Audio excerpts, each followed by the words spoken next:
चौथा श्रीनाथ हिंदी महोत्सव जमशेदपुर।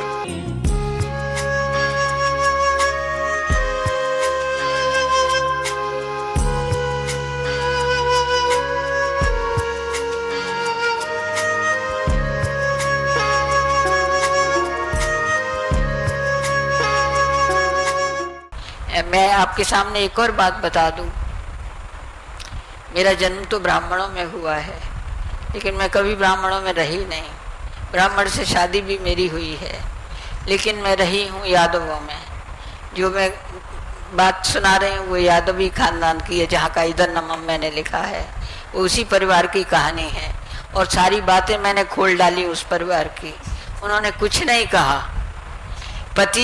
पति के लिए जब गुड़िया भीतर गुड़िया लिखने लगी तो वो पति जो है नाराज थे कि नहीं नहीं साहब, वो कस्तूरी कुंडल में से मैं तुम्हारी माँ आई थी, इसमें तो मैं आऊँगा।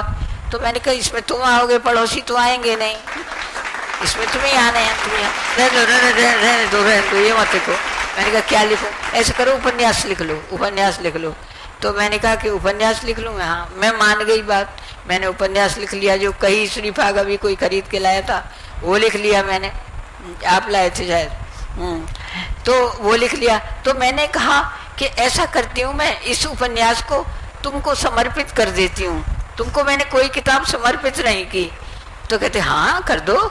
तो मैंने कहा कि लेकिन कर तो दूंगी, लिखूंगी ये कि मेरे पति आत्मकथा के दूसरे भाग से ऐसे घबराए कि उन्होंने कहा कि उपन्यास लिख लो। तो मैंने उपन्यास लिख दिया, इसलिए मैं उनको समर्पित। नहीं नहीं नहीं, तो मत करो, मुझे मत करो समर्पित। उसके बाद गुड़िया भीतर गुड़िया लिखा, जिसमें बाकायदा पति तो आने ही थे जो मेरे साथ रह रहे हैं।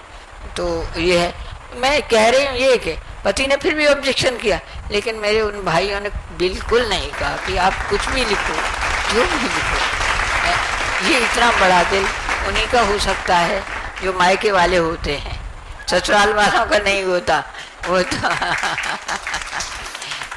तो ये सब बातें हैं जो आपको नहीं बताई थी, आपके सामने रख दी कि वो जमीन ऐसी है, वो धरती ऐसी है कि वहाँ कहानियाँ नहीं है, जीवन है, भरा पड़ा है।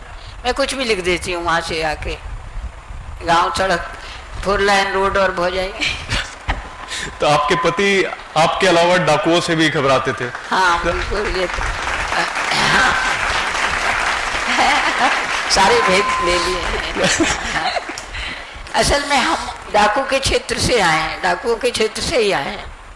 वहाँ फूलन देवी का भी इलाका रहा है, वहाँ औरों का भी इलाका रहा है, मलखान सिंह का रहा है, सबका रहा है। मलखान सिंह से जो हमारी रिश्तेदारियाँ हैं, जो यादवों वाली रिश्तेदारियाँ हैं, मैं तो वहीं रही हूँ।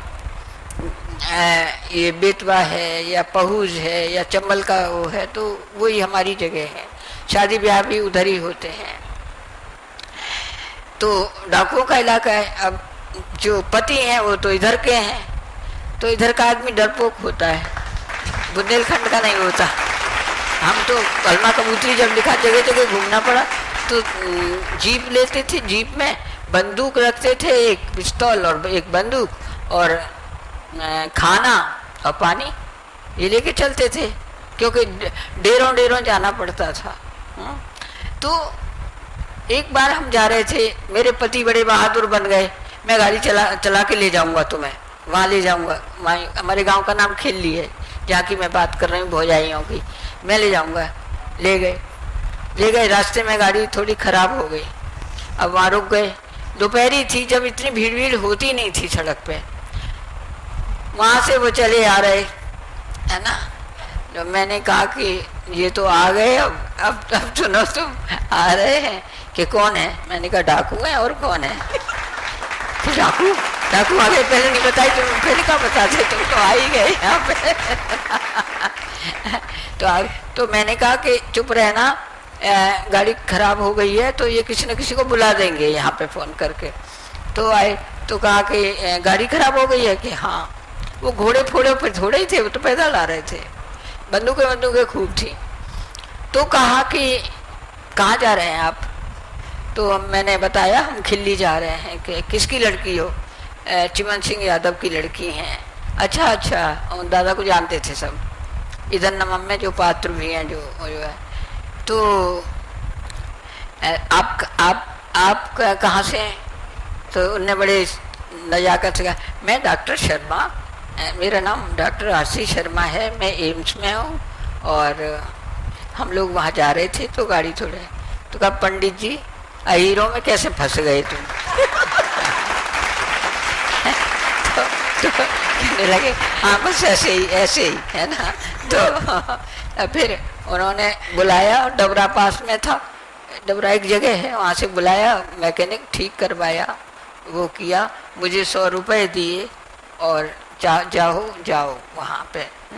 ऐसा एक जगह एक दफ़े नहीं हुआ, वहाँ तो होता ही था। ये एक दफ़े मिले तो मधुशाला का कैसेट दे गए कि लो ये ले। तो आप सोच सकते हैं डाकू मधुशाला का कैसेट सुने? नहीं है। लेकिन हाँ, भाडेर एक जगह है, पहुज एक नदी है, वहाँ हमारा आना जाना, हमारी जिज्जी वहीं भी आई थी तो जाते ही थे वहाँ। तो मुझे तो आदत है वहाँ रहने की, लेकिन मेरे पति थर थर कांपते हैं। वो कहते मैं नहीं जाऊँगा। तो अलमा कबूतरी जब लिखा तो अब हम बिल्कुल ले नहीं गए ना, हमने उन्हें बताया नहीं, वो जाने नहीं देते हमें कि क्या हो जाएगा जाने, जबकि होता कुछ भी नहीं है, सब कुछ डर से होता है, वैसे कुछ नहीं होता। तो डाकुओं की तो ये बात है। एक दिन फूलन देवी आ गई, शादी थी तो थोड़ा रात थी, तो हमारी जो काकी थी वो बैठी थी वहाँ पे, तो उन्हें कहा, आके बैठ गई फूलन देवी, कही तुम को हो लला? बोली पैंट वैंट पहने थे, लला तुम को हो? तो बोली हम कोई नहीं है लला, हम फूलन दे ही हैं। ओ भैया तुम फूलन दे ही हो? क्या हो, हम फूलन दे ही हैं, जो कचू पैरे वैरे से उतार दो। जब शादी होती है, बारात चली जाती है, तब ज़्यादातर डाकू आते हैं, जो औरतें रह जाती हैं उनके गहने ले जाते हैं, ये होता है वहाँ पे। हाँ, तो हमारा इलाका वही है। साक्षात्कार का यह भाग अंत नहीं, आरंभ है। संवादों का सिलसिला आगे भी जारी रहेगा। तब तक के लिए हमारे चैनल के साथ बने रहें। अपने विचार कमेंट बॉक्स में जरूर लिखें।